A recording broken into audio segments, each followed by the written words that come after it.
average of positive test results has gone up 500% under the masking mandate. People are getting sicker on masks, not better. We know for a fact, and I don't know where Ben went. He was here a second ago. Oh, so, okay. So I was gonna point it. Oh, that's kind of funny. One inside, one on the outside. So I wouldn't be half surprised. But we know the science. There have been, over the past 40 years, there have been 800 peer-reviewed studies of mask wearing. None of them demonstrate any health benefit from wearing masks against upper respiratory viruses and diseases. Instead, every one of them points out that it can in fact make you sicker because it gathers the bacteria, whatever germs, they're focused on your mask. And then we do things like what do they tell you when you go to the restaurant? Wear it to your table, take it off, and put it down. Are they really escorting them? Oh, they really are. Holy smoke.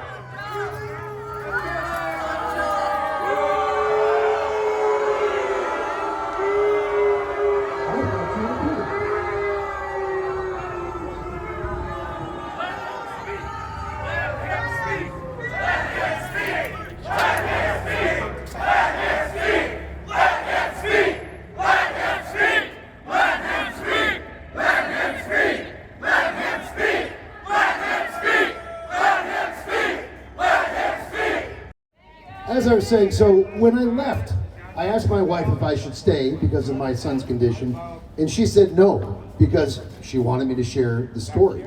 Because this is what's happening to Ben.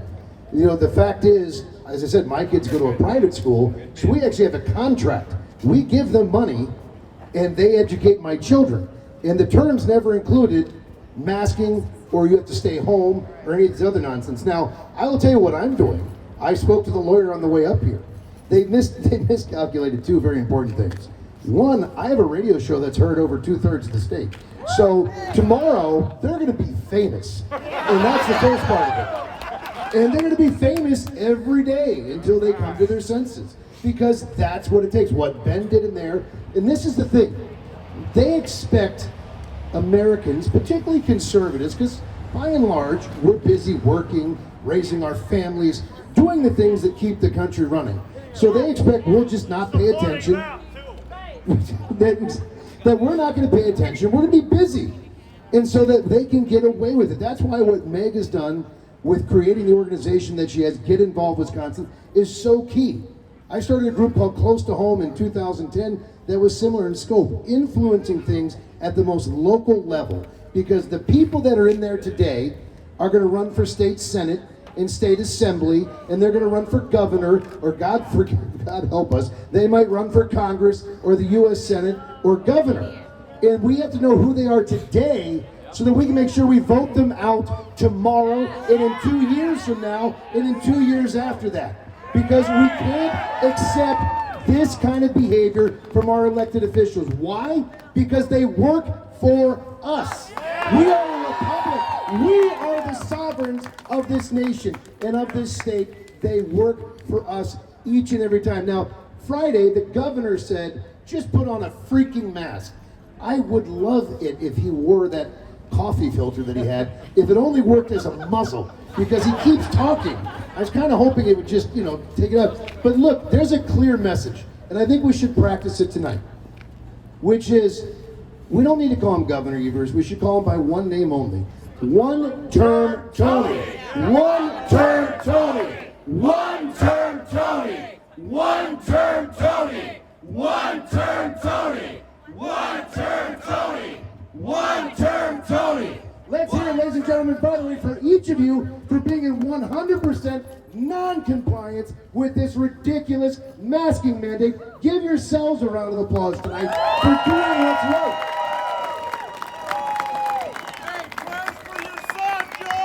I appreciate that. Thank you very much. They work. And look, he's a young guy. He will pull out of it. But, it pains me that we're dealing with this and that we, each of us, and the idea that it doesn't affect us. If you own a business, it's affecting businesses. How many businesses have been shut down because they can't generate any income because of the number of people, or the fact that people don't feel safe, the scare-demic that's been perpetrated on us. And you know the answer, by the way, right? We've seen it in Green Bay. I'm sure you're seeing it here. They're going to raise your taxes because they don't have a tax base anymore. So they want to go to the very people they've hurt and take more money out of your pocket to try to pay for their frivolous actions. Oh, and by the way, they haven't missed a paycheck. They still get their paycheck no matter what happens and when it happens. And that's what's got to stop. The question of tomorrow's election, and Ben mentioned it, it's a question that faces us with this mask mandate, with the state mask mandate, with all that's being done, by the way, for your safety. Don't you feel safe? And that's a choice between freedom and liberty and socialism and Marxism. Which do you want to choose? Freedom and liberty? Let's hear for freedom and liberty. Here's how we fight back, because again, I've got plenty of outrage, trust me. Poor Darren, who's been traveling with me, he heard my outrage all the way up here today. But I gotta be honest, some of it I don't understand. Why the school systems want to go to the mat over this. Now, public schools, I get it, they're all in on the voter suppression. And let's be clear, 90% of what we've heard come out of Governor Evers' mouth, one-term Tony's mouth, has been for one purpose only, and that is voter suppression and to interfere with the re-election of Donald J. Trump as President of the United States of America. And we won't let it happen. We will prevail by going to the polls tomorrow if you already haven't done so. But this is a game they're playing, and they don't care what damage gets done. Look, who's heard about Christine Blasey Ford lately? Of course not. She served her purpose. They tried to stop Kavanaugh's nomination. When it failed, so did she. They cast her off. This is the game they play. They don't care who they hurt. They don't care what damage gets done as long as they keep their power, as long as they can subjugate you and get you to put up with their edicts. So the way we fight back is it's simple, but not always easy. It's simple though. Number one is we opt out. We're done with the make-believe world. We know what viruses are. You know, if I hear Dr. Fauci, well, it's evolving. It's evolving. We don't know what we're doing with it. Then get the hell out of your job. If you don't know what you're doing 50 years into your career, why are we paying you? Get lost. I've got 5 children. I can tell you how to fight a virus. Wash your hands, wipe your nose, don't sneeze on your brother. It's pretty simple. Don't lick the doorknobs. Move on. It's not, I mean, this is not rocket science. It's pretty straightforward. And you know what? We may not have seen this particular virus, but we've seen a lot of viruses. A lot of viruses that have done a lot more damage. Now, that's not to be flippant to those that have gotten sick and those that have died. My neighbor that lives behind me died on Sunday. It was a very tragic thing. She had several comorbidities. And frankly, I don't think, to be honest, I don't think she got the medical care that she should have. That's another issue right now that we're witnessing because we know there are treatments that work. I don't think she got any of them based on what I was told, but it's a very tragic thing. They lost a great woman, and that's not to say anything bad about her, but you know what? How many people died today of suicide in this country because of the isolation and the depression they felt because of how they've been treated, how they've been cast aside in the last 7 months of the scare-demic. Notice they never give you that statistic. How many people were a business owner that lost everything? A kid that worked, I keep saying a kid, because when he worked for me, he was in his 20s. Now he's in his mid-30s, as a husband and a father. He just confessed on Facebook that he checked himself in to a mental health facility because in the last 7 months, he has lost everything. He had 3 different companies, they're all gone. He had cancer 2 years ago, he's still fighting that, but he has a wife and a young daughter. So before he made that final terrible decision, he checked himself in. Notice he's not talked about, where's the news cameras? Are they still here? No, of course they took off. They've got deadlines, they've got to get to dinner. So, I mean, that's where they are. But why isn't his story front page? Why isn't his story on the primetime news? Because they don't care. Exactly, it doesn't fit the false narrative. And they talk about the science. There's so when anyone from the left talks about science, I just start laughing. You know, these are the people that can't figure out what a baby is. They'll tell you, they'll sit there and they're like, well, I had a guy the other day on the show. He said, well, that's not a baby, that's a fetus. I said, really? I said, I agree. there was a little bit of a moment. I said, do you know what the word fetus means? It's Latin for unborn child. You're right. You win. It's an unborn child. Well, no, that's not what I'm saying. Well, actually, you just said it. You literally just said fetus. So actually, you did. But then they pretend. When does that thing inside the mother's stomach go from being a duck-billed platypus to a baby? Does anyone know? I've had 5 kids. I'm pretty sure the whole time they were babies from start to finish. And you know, I've got some that are taller than me now, so it's a little intimidating. But that said, I mean, they talk about science, they never follow the science. The science is that if we actually treat this aggressively with the different therapeutics that we have, that most people, first of all, it is a highly survivable virus. The lowest survival rate, which is at the highest risk level, 70 plus, multiple comorbidities, is 94%. That's a high survival rate. When you go below age 50, it jumps to 99%. Why are we pretending that we're living the movie Contagion? We're not. You know, right now, if one-term Tony Skeletor were here, he'd sit there and go, well, folks, he'd have a thing right there. Well, folks, there's too many people here. You know, he said 5 people. You can only have 5 people in your life. That's easy for Evers. He has no friends. So it's very straightforward. I mean, some of us do. We have people. We don't need this. But again, this concept that they're going to talk about science, they're not following the science on this. They just today, there was another study that came out that confirmed something that they said in the beginning. The president said this, and they mocked him, which is that when you get the virus, you don't get it a second time. The antibodies protect you. Well, they just released a study after 3 months of pillorying them saying, don't look over here, but the antibodies protect you, you won't get it again. But we didn't say anything. No, I mean, this is the game they play. And what they expect is compliance and subjugation. Mark my words, and the governor's already said this, that when this vaccine comes out, and look, I will be clear, each person should be able to choose what they want to do. Just like a mask, by the way. If you want to wear the mask, wear it. I don't care. You want to look like an extra in a cowboy movie? Go for it. It doesn't bother me. You want to look like an Antifa protester? Hey, that's your thing, man. That's not me. But mark my words, this compliance they want is because the next thing, because remember, they told us, we're going to shut down for 2 weeks. That'll be plenty.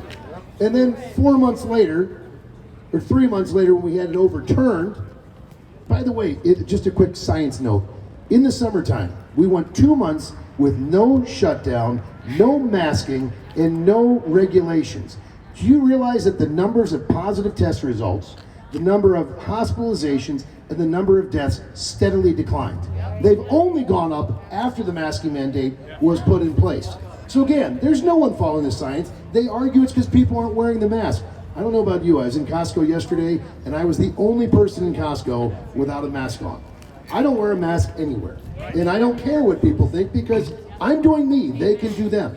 But as it comes to this vaccine, mark my words, they keep changing where the goalpost is, and the next goalpost is, if you want to get back to work, if you want to keep your business here in the city of Wausau, well, just stick your arm out, because we got to put a needle in. And you know what? Over my dead body, they're putting that needle in my arm. It's just not happening.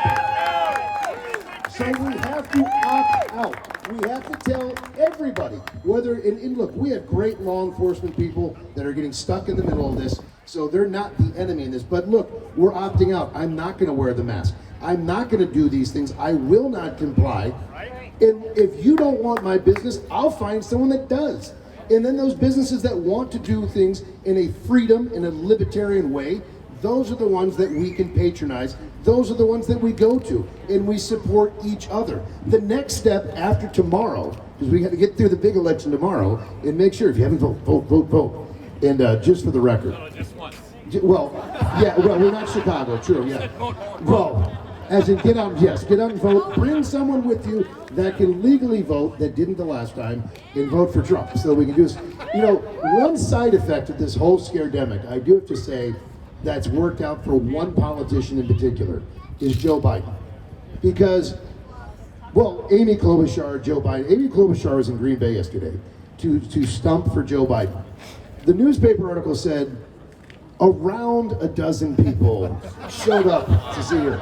which means it was less than 12, but they want to make it sound like they were stretching. Joe Biden can't draw 5 people to an event, and you know what he always says? Well, that's okay, we don't want people to come out because of the virus. So why did you go out in the first place then? I mean, why do you, it'd be like me sitting there going, well, I wanted people to show up wearing masks. I really did. I wanted a whole group of mask wearers. No, you want, I mean, of course he wants people, but he can't. And so again, tomorrow we re-elect our president. We only re-elect Republicans and conservatives that are willing to defend our freedom and our liberty. And then on the next day, we begin the fight 2 years from now, when members of our assembly, our city council, our state senators, and our governor will be up for re-election. And we make sure we don't forget who's not here tonight, who's not up here speaking to you about protecting your freedoms and about protecting your liberty. And we find somebody, and hey, by the way, Donald Trump made this famous phrase, when they don't do the job, you know what you say? You're fired. And we do that on election day, so the battle is, we win the battle tomorrow for the presidency. The war doesn't end. We pick up the next battle, which is to make sure we replace every city council member, every state assembly member, every state senator, and anybody in elected office that will stand against our freedom and liberty, and we replace them with those people that love freedom, that love America, and that love God. Because you said it earlier, if they don't believe in God, I just don't trust them. I'm just going to put it out there, ladies and gentlemen, because we are one nation under God. God bless you all. Thank you very much.